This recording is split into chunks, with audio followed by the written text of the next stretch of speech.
잘 오셨습니다. 함께 예배함이 기쁨입니다. 여러분 성령 충만하시길 바라고 말씀으로 풍성한 삶을 매일매일 살아가시기를 축복합니다.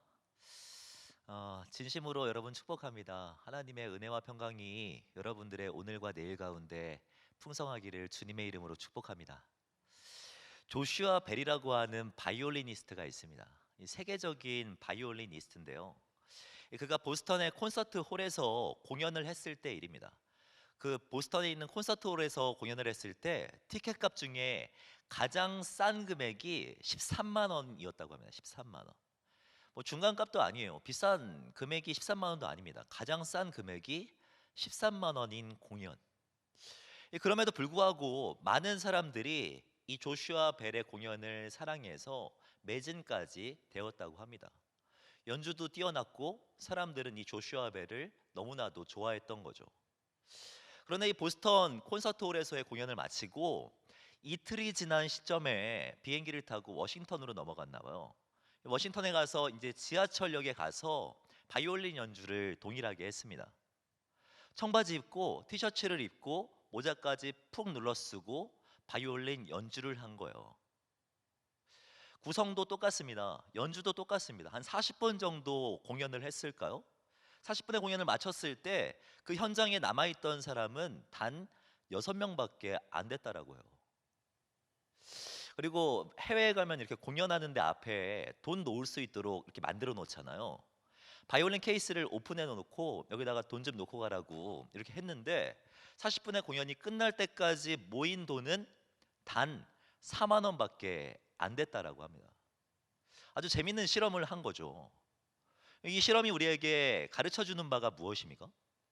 아무리 공연이 뛰어나고 소리가 아름다워도 그 아름다운 소리를 받아들일 준비가 안 되어 있으면 문제가 된다는 거예요. 아무리 좋은 소리가 있어도요, 분주함 속에서 들으면 그 소리가 아무것도 아닌 것처럼 들을 수가 있고, 바쁜 가운데 들으면 그 소리는 소음처럼 느껴질 수도 있다라는 거죠. 아름다운 소리와 함께 그 아름다운 소리를 받아들일 수 있는 마음, 그 자세, 그 준비 과정들이 함께 있을 때 그 아름다움을 만끽할 수 있다는 거 아닙니까? 오늘 우리가 함께 읽은 본문의 말씀은요, 그 점을 가르쳐 주고 있습니다. 우리가 함께 읽은 이 본문 말씀은 우리에게 너무나도 익숙한 예수님의 비유입니다. 네 가지 땅에 대한 비유이죠. 사람들이 되게 많이 모였습니다. 모인 무리들 앞에서 예수님이 비유로 한 가지를 가르쳐 주시는 겁니다. 비유의 내용은 간단합니다. 한 농부가 밭에 나가서 씨를 뿌렸다는 거예요. 근데 그 씨가 길가, 돌 많은 돌밭들, 그 다음에 가시가 많은 가시밭, 좋은 땅, 이 네 가지 땅에 떨어졌다는 거죠. 지금이랑 다르게 당시 이스라엘 이 땅에서는요, 이 씨를 뿌릴 때 흩어서 뿌렸다라고 합니다. 흩어서 뿌리자 씨가 사방으로 날아간 건 아닙니까? 길가에 떨어진 씨는요, 뿌리를 내리지 못하고 금세 새가 와서 그 씨앗을 먹어버렸다라고 말합니다. 돌이 많은 돌밭에 떨어진 씨앗은 어떻게 됩니까? 뿌리를 내리기는 내리는데요, 깊게 내리지 못해서 태양이 강렬하게 비치자 금세 말라 죽어 버렸다라고 이야기합니다. 가시밭은 어떻습니까? 뿌리 잘 내렸어요. 잘 성장했습니다. 하지만 가시에 찔리고 양분을 뺏겨가지고 결국은 열매 맺지 못했고 좋은 땅만 30배, 60배, 100배의 결실을 맺었다라는 게 예수님의 이야기죠. 여러분, 이 이야기의 요지는 분명합니다. 말씀을 듣는 태도에 대해서 가르쳐 주는 거예요. 오늘 본문을 보면 예수님이 반복해서 사용하시는 표현이 있는데 그것은 바로 듣다라는 말입니다. 듣다. 3절 말씀을 보면은 들으라라는 말로써 이 이야기를 시작하는 것을 볼 수가 있고요. 9절 말씀 한번 보시겠습니까? 9절을 보면 귀 있는 자는 들으라라고 반복적으로 말씀하시면서 이야기를 마무리하세요. 예수님이 이 들음에 대해서 이 비유까지 하시면서 힘주어 말씀하시는 이유는 당시 예수님의 말씀을 듣는 사람들 중에 이와 같이 잘못된 태도를 가지고 있는 사람들이 있었기 때문입니다. 예수님 하나님의 나라에 대해서 가르쳐 주셨잖아요. 하나님의 나라를 선포하시지 않았습니까? 근데 듣는 사람들 중에서 길가와 같은 사람, 돌밭과 같은 사람, 가시밭과 같은 사람, 좋은 땅과 같은 사람들이 있었기 때문에 이 말씀을 가르쳐 주고 계시는 것이죠. 저는 우리 공동체 안에도 이와 같은 반응들이 동일하게 있다라고 생각합니다. 말씀을 듣고 이 네 가지 반응이 우리 가운데에도 나타난다라고 생각을 해요. 여러분, 지난주에 들었던 말씀 기억하십니까? 지난주 들었던 설교. 예수님의 가족은 다른 사람이 아니라 하나님의 뜻대로 행하는 자가 예수님의 가족이라고 말씀하셨다라는 게 핵심이었죠. 그러면서 한 가지, 삶 속에서 하나님의 뜻이 무엇인지 질문하면 좀 살아가자, 우리의 질문을 바꿔보자라는 게 핵심 메시지 아니었습니까? 기억하시죠? 예. 지난주의 말씀이 그거였습니다. 그 말씀을 함께 나누고 제가 이번 주 주중에 한 청년과 신방을 하는데요, 이 청년이 갑자기 저에게 그런 질문을 하는 거예요. 아, 목사님은 근데 오해하지 말고 들으시래요. 진짜 궁금해서 그러는 건데, 목사님은 야동 보세요? 라고 질문하는 거예요. 제가 그 질문 받고 솔직히 깜짝 놀랐습니다. 제가 그 야동을 봐서 깜짝 놀란 게 아니고, 성도들 중에서 저에게 그런 질문을 하는 사람 없거든요. 여러분, 담임 목사님에게 그런 질문 할 수 있습니까? 저도 안 해봤고 그렇게 할 수가 없어요. 보통 성도들은 그렇게 하지 않습니다. 하지만 이 담대한 청년이 저에게 물어본 거예요. 목사님 야동 보세요? 저는 그 질문을 듣고 나서 당황했어요. 얘가 왜 나한테 이런 질문을 하지? 근데 생각해 보니까 이건 당황할 게 아니라 기뻐할 요소더라고요. 이 친구 안에는 말씀을 듣고 그런 질문이 생긴 거 아닙니까? 야동에 대한 신앙적인 질문. 야동을 보는 것이 하나님의 뜻입니까? 아닙니까? 야동을 봐도 됩니까? 보면 안 됩니까에 대한 하나님의 뜻과 관련된 질문이 이 친구 안에 강력하게 든 거 아니에요? 전 그 질문을 받고 나서 상당히 기뻤습니다. 그런데 안타까운 점은 무엇입니까? 우리 청년 공동체 안에는 이런 청년들만 있지 않다라는 게 안타까운 점이죠. 누군가는요, 아, 지난주 설교가 그런 내용이었어? 라고 하는 청년들도 있을 것이고, 어떤 청년들은 말씀을 듣고 돌아서서 저 문을 나가면서 완전히 그냥 잊어버리는 청년들도 있을 거고요. 어떤 청년들은 말씀을 듣고, 아, 그렇지, 하나님의 뜻이 무엇인지 질문하며 살아가야지, 마음은 먹었지만 일주일이 지난 지금 이 시점에 돌아봤을 때 한 주 동안 하나님의 뜻을 한 번도 물어보지 못하고 다시 이곳에 모인 청년들도 분명 있을 것입니다. 제가 여러분들을 과소평가해서도 아니고 무시해서도 아니에요. 예수님의 기적을 눈앞에서 봤던 사람들 중에서도 이런 반응이 있었고, 예수님의 직강을 들은 사람들, 예수님이 직접 강의하시는 것들 들은 사람들 중에서도 길가와 같은 사람, 돌밭과 같은 사람, 가시밭과 같은 사람들이 있었다는 거예요. 그렇다면 우리 중에 그런 사람들이 있다라고 생각하는 것이 어떻게 보면 당연한 거죠. 우리가 지금 해야 할 것은, 아, 역시 나는 안 되는 사람인가 봐 라고 나 스스로를 정죄하는 것이 아니라, 나의 태도를 돌아보면서 좋은 땅, 좋은 태도를 갖기 위해서 노력하는 것이 우리에게 필요하다라는 생각이 듭니다. 우리가 좋은 땅이 되기 위해서는요, 우리가 경계해야 할 이 세 가지 땅에 대해서 알아보는 것이 먼저 필요하다라고 생각을 해요.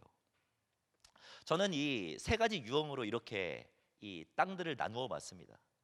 첫 번째, 이 길가에 떨어진 씨앗과 같은 사람은 무관심형이라고 할 수 있어요. 무관심형. 내가 이에 해당되지 않는지 한번 돌아보시길 바래요. 길가에 뿌려졌다는 것은요, 무관심형입니다. 14절 말씀 이하를 보면은 예수님은 이 땅은 이런 의미고 이 땅은 이런 의미야, 이렇게 설명을 해주시는데요, 이 길가에 뿌려진 씨앗과 같은 사람에 대해서 이렇게 말씀하세요.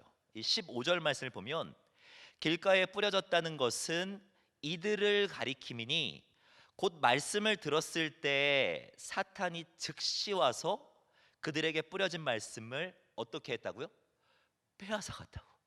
빼앗아갔다고. 여러분, 기억해야 할 것은 길가에 떨어진 씨앗과 같은 사람은요, 말씀을 듣는 현장에 없었던 사람이 아니에요. 지금 예배드린 현장에 없었던 사람이 아닙니다. 말씀을 들었다라고 이야기를 해요. 그런데 말씀을 들은 즉시 사탄이 그 말씀을 빼앗아 가버렸다라고 이야기하죠. 여러분 질문합니다. 이 사람은 말씀을 들은 겁니까? 안 들은 겁니까? 말씀을 들었지만 말씀이 남아있지 않은 거죠. 말씀을 들었지만 말씀을 듣지 않았다라고 이야기할 수 있는 거죠. 이게 무슨 말입니까? 말씀을 들었지만 듣지 않는다. 이게 되게 어폐가 있는 것 같지만 여러분 사실 우리의 삶 가운데는요 이런 사람들 되게 많습니다. 들었지만 들은 것 같지 않은 사람들 말입니다. 여러분 청각이라는 것은 되게 오묘한 게 사람은 들리는 대로 듣는 것이 아니라 사람이 듣고 싶은 대로 듣는 경향이 있어요. 몬더그린 현상이라는 말이 있는데요.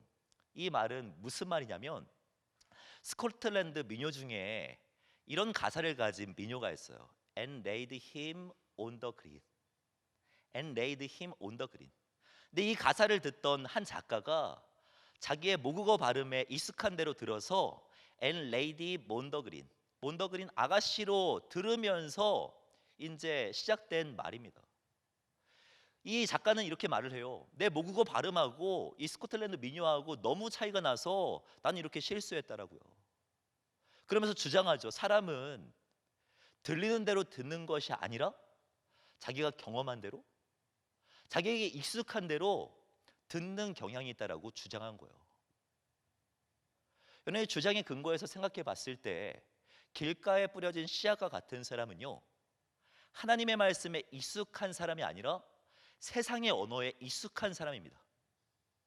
하나님의 말씀이 모국어가 아니라 세상의 언어가 모국어인 사람, 세상의 언어에 익숙하고 세상의 질서를 그대로 따라가는 사람, 세상의 사고방식에 너무나도 익숙해져 살아가는 사람, 그런 사람이 길가에 떨어진 씨앗 같은 사람이라고 이야기할 수 있는 거예요. 여러분들 한번 돌아보십시오. 여러분의 하루를 돌아보세요.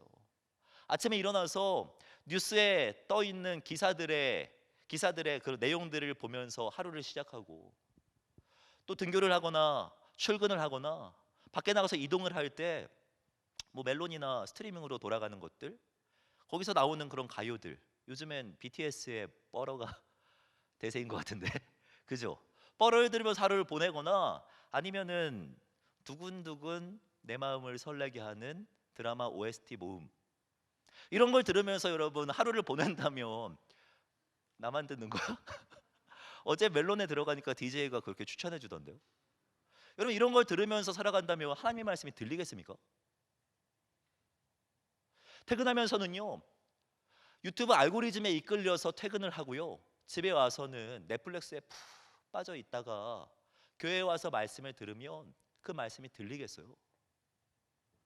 들리지도 않을 뿐만 아니라 내 머릿속에 남지 않죠. 세상의 언어에 익숙해져 있으니까 말입니다. 여러분 이런 무관심형의 청년들이 있다면 해야 할 일이 무엇이냐면 하나님의 말씀에 관심을 갖는 거예요. 관심을 세상의 언어에서 하나님의 말씀으로 관심을 옮기는 것입니다. 세상의 소음을 차단하고 하나님의 작은 음성, 그 소음에 하나님의 소음에 귀 기울이는 것, 그것이 길가에 떨어진 씨앗과 같은 청년에게 필요한 태도라고 할 수 있는 거죠. 두 번째, 돌밭에 뿌려진 씨앗과 같은 사람은요 바로 이런 사람입니다. 자기 소신형. 여기에 참 많은 청년들이 해당될 것 같은데요, 예수님은 돌밭과 같은 사람에 대해서 이렇게 말씀하셨습니다. 16절 말씀입니다. 우리 함께 읽겠습니다. 시작. 또 이와 같이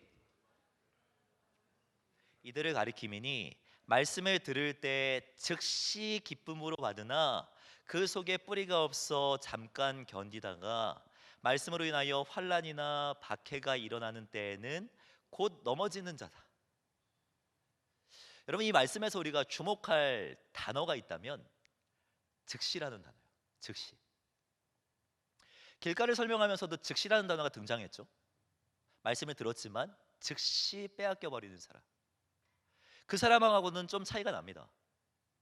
말씀을 들었을 때 즉시 반응해요. 즉시 받아들입니다. 즉시 뿌리를 내려요.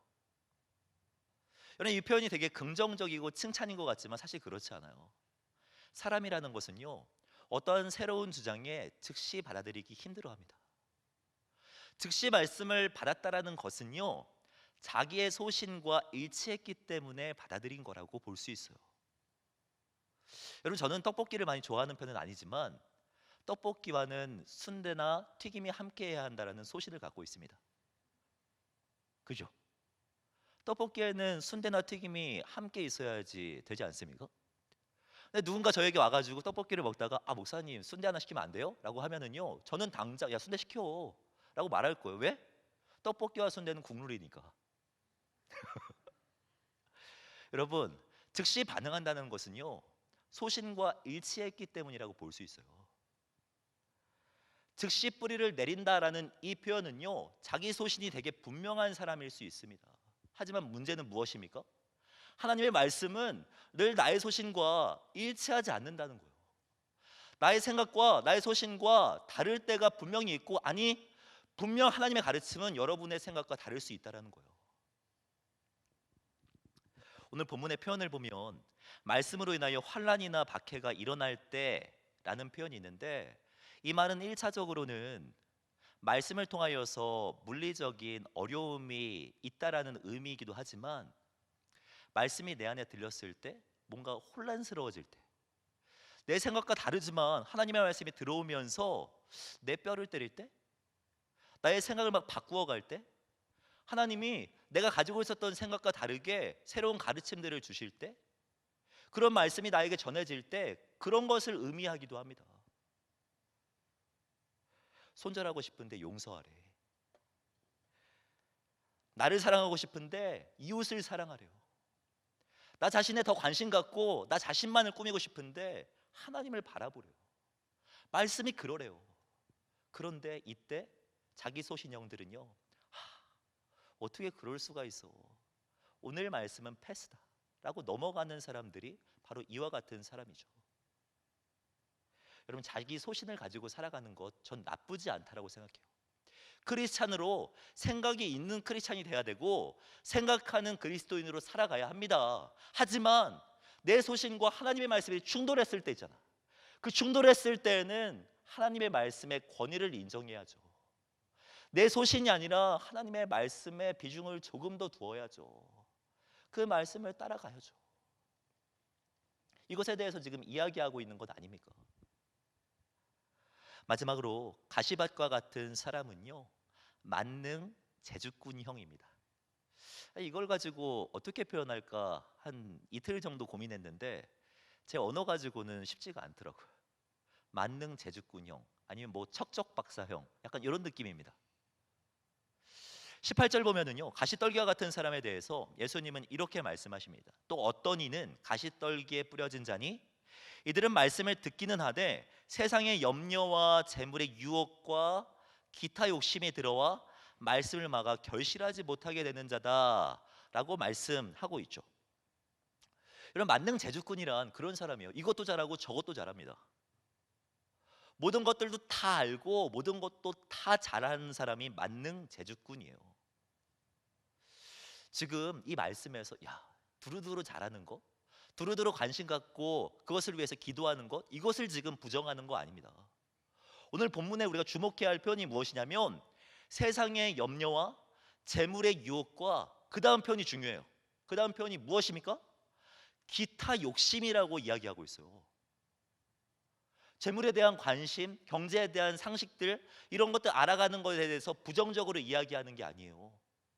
세상에 대해서 알아가는 것, 이런 것들에 대해서 뭔가 완전히 단절해버리고 그냥 담을 쌓고 살아가야 된다고 이야기하는 것이 아닙니다. 관심 갖고 살아야 되지만, 그렇지만 기타 욕심이라고 표현하는 것까지 가지고 있는 것은 문제 아니냐라고 말씀하고 있는 거죠. 야, 어떻게 이것까지 이것까지 어떻게 관심 갖고 살아가? 야, 이것까지? 이건 기타 욕심이야 라고 그렇게 이야기 듣는 사람, 그런 사람이 가시떨기에 뿌려진 자와 같은 사람이라고 말씀하고 있는 거죠. 여러분, 아리스토텔레스는요 이런 말을 합니다. 친구가 많다는 것은 친구가 전혀 없다는 것이다. 여러분, 이 말에 동의가 되십니까? 저는 이 말이 진리는 아니라고 생각을 하지만 일리 있는 주장이라고 생각이 됩니다. 친구가 정말 너무 많다는 것은요 진정한 친구가 없다는 의미일 수 있고, 하고 싶은 것이 너무 많아, 기타 욕심까지 관심을 갖고 살아가, 그런 사람들은요, 진정으로 내가 무엇을 해야 할지 모르는 사람일 수 있다는 거예요. 그런 가시떨기와 같은 사람이라면 가지를 쳐내는 게 필요하죠. 왜? 이런 사람 가운데에는 열매가 나타날 수 없기 때문에. 여러분, 삶의 열매는요, 길가에서 나오는 것도 아니고 돌밭과 가시밭에서 나오는 것이 아닙니다. 좋은 땅과 같은 곳에서 열매가 맺혀가는 것입니다. 좋은 땅은 무엇을 말합니까? 20절을 보면 이렇게 말씀하고 있습니다. 좋은 땅에 뿌려졌다는 것은 곧 말씀을 듣고 받아 30배나 60배나 100배의 결실을 하는 자니라. 좋은 땅에 뿌려졌다는 것은 말씀을 듣고 받고 사는 사람이에요. 듣고 받고 살고. 동사 세 개입니다. 듣고 받고 살고. 표현이 되게 재밌는 게 앞에 있는 세 가지 밭에서는요, 세 가지 이유 때문에 열매를 맺지 못했죠. 근데 좋은 땅은요, 또 다른 세 가지 이유 때문에 성공합니다. 열매 맺어요. 듣고 받고 살고. 들었지만 듣지 않은 길가와 같은 사람과는 다르게 들어요. 받고 수용은 하지만 나의 소신과 같은 것만 수용하는 사람과는 다르게 수용한다니까. 성장은 되게 하는데 삶 속에서 열매 맺지 않는 이런 가시밭과 같은 사람과는 다르게 살아가는 모습들이 이 사람에게 나타난다는 거예요. 좋은 땅과 같은 사람에게 말입니다. 좋은 땅이 누구입니까? 제자와 같은 사람들이 좋은 땅이죠. 저는 예수님의 제자가 되게 특별하다고 생각하지 않습니다. 똑같아요. 우리랑 똑같아. 오늘 본문을 보면 예수님이 비유로 말씀을 하셨을 때 제자들도 도대체 이게 무슨 말인지 이해하지 못했습니다. 말씀을 듣고 이게 뭐야, 뭘 말하는 거야, 이해하지 못했어요. 하지만 독특한 점이 있다면 제자들은 예수님의 그 말씀에 집요하게 관심 가졌죠. 본문 10절을 보면 이렇게 말씀하고 있습니다. 예수께서 홀로 계실 때에 함께한 사람들이 12 제자와 더불어 그 비유들에 대하여 어떻게 했다고요? 질문했다라고 말합니다. 질문했다고. 여러분, 질문한다는 것은요, 들을 마음이 있다라는 거예요. 질문한다는 것은 수용할 만한 용의가 있고 그렇게 살아가고자 하는 진심 어린 마음이 있다라는 거예요. 예수님의 말씀에 진심인 제자들과 같은 사람이 바로 좋은 땅과 같은 사람이라고 말할 수 있는 거죠. 여러분, 우리 자신이 좋은 땅과 같은 사람인지 한번 돌아볼 필요가 있습니다. 듣고 받고 살고의 사람. 저의 삶을 보아도 그렇고 여러분들과 신방에도 그렇고 듣고까지는 잘 되는 사람들 많은 것 같아요. 말씀 듣고 말씀 큐티하고 말씀 읽고 참 여기까지 잘 되는 사람 많은 것 같습니다. 하지만 받고 살고가 안 되는 청년들 정말 많지 않습니까? 영국에 정말 유명한 그 설교자 중에 조지 피필드라고 하는 목사님이 계신데, 이 목사님이 막 설교를 하자 한 청년이 뿅 간 거예요. 너무 존경스러워가지고 목사님, 저 목사님 좀 따라다니면 안 되겠습니까? 전도 집회를 많이 다녔거든요. 목사님은 괜찮다고 이야기를 했고 따라다녀도 된다고 이야기를 했고, 이 청년은 전도 집회마다 따라다니기 시작합니다. 처음엔 되게 좋았어요. 그 말씀 들으면서 은혜도 많이 받았습니다. 하지만 뭔가 점점 시간이 지나면서 이상한 거야. 이유가 뭐냐면 목사님이 전도 집회마다 늘 똑같은 설교를 하는 겁니다. 거듭남에 대해서. 설교를 계속 듣는데 계속 거듭남에 대해서 설교하십니다. 10번, 20번, 점점 차서 60번을 채웠어요. 도저히 안 되겠다 싶어서 설교 끝나고 내려오셨을 때 이렇게 질문합니다. 목사님, 왜 그렇게 똑같은 설교만 하십니까? 60번째입니다. 라고 그렇게 질문했더니 이 조지 휘필드는요, 그 청년을 이렇게 지그시 쳐다보면서 이렇게 말합니다. 왜냐하면 이 친구야, 당신이 거듭나야 하기 때문이야 라고 말을 했다라고 해요.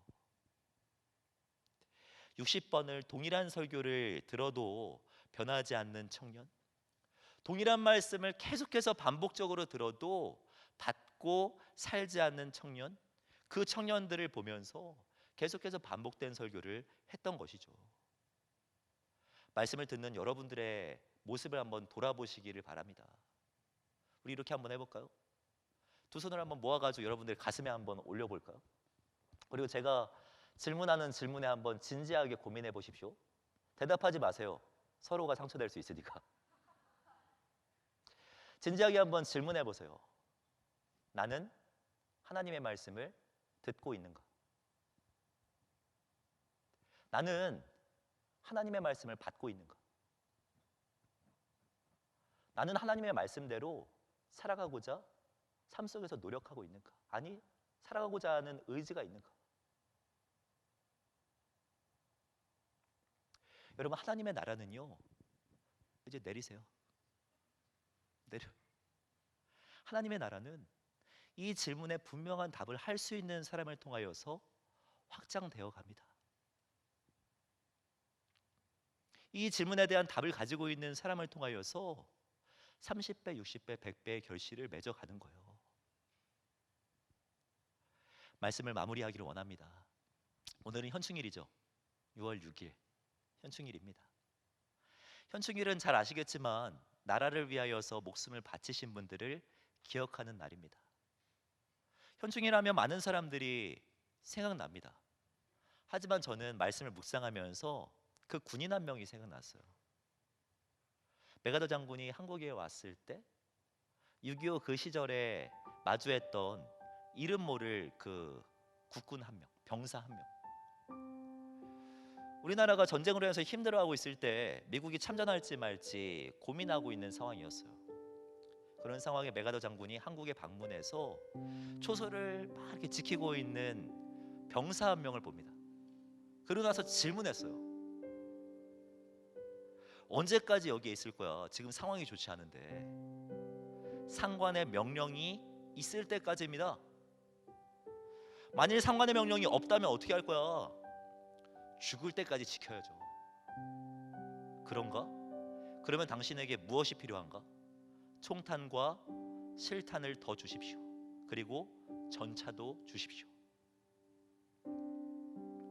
메가더 장군은요, 이 대화에 감명을 받았고, 이런 병사가 있는 한 한국에는 희망이 있다고 생각하여서 미국의 참전을 결정합니다. 여러분, 우리나라는요, 나라가 무엇인가? 나라를 위해서 내가 무엇을 해야 하는가? 라는 질문을 했던 사람들을 통하여서 지켜져 왔습니다. 우리나라는요, 내가 나라를 위해서 진짜 무엇을 해야 되지? 오늘이란 이 순간에 내가 나라를 위하여서 무엇을 해야 되지에 대한 질문의 답을 가지고 있는 사람을 통하여서 확장되어 왔어요. 하나님의 나라도 동일합니다. 하나님의 나라가 무엇이지? 하나님의 뜻은 무엇이지? 내가 하나님 나라를 위하여서, 복음을 위하여서 오늘이라고 하는 이 순간에 무엇을 해야 하지? 질문하는 그 사람과 그 질문에 대한 답을 가지고 있는 사람을 통하여서 하나님 나라는 확장돼 가는 거예요. 그 질문의 답으로 살아가는 사람을 통하여서 건강한 가정이 세워지는 거고, 건강한 교회가 세워져 가는 거예요. 하나님의 뜻이 무엇인지 질문하는 그 질문을 통하여서 살아가는 그 사람을 통하여 하나님의 나라는 세워져 가는 거라고요. 여러분, 복음에는 문제 없어요. 씨앗에는 문제 없었습니다. 좋은 땅일 때 30배, 60배, 100배의 결실을 맺었죠. 여러분, 들으십시오. 질문하십시오. 받아들이세요. 그리고 살아가십시오. 듣고 묻고 살고의 삶이 있을 때 하나님은 여러분들을 통하여서 건강한 교회와 건강한 나라를 세워가실 것입니다. 그렇게 매일의 삶을 살아가는 저와 여러분들이 되기를 바랍니다. 이 시간 함께 기도했으면 좋겠습니다. 기도할 때 우리의 마음밭을 돌아보면서 기도하기를 원합니다. 여러분은 말씀을 듣는 사람 맞습니까? 말씀을 받는 사람 맞아요? 말씀대로 살아가고자 하는 의지가 있는 사람 맞습니까? 이 시간 기도할 때 좋은 땅이 되게 하여 주시옵소서. 하나님의 말씀을 듣고 받고 살아내는 우리들이 되게 하여 주시옵소서. 오늘의 현장 가운데 가지치기 해야 될 것들이 있고 더욱더 붙잡아야 될 것들이 있을 터인데 하나님 그 의지대로 살아가게 하여 주시옵소서. 주님을 더욱 바라보게 하여 주시옵소서. 이 마음 주님 앞에 올려드리면서 함께 기도하며 나아가겠습니다. 기도하겠습니다.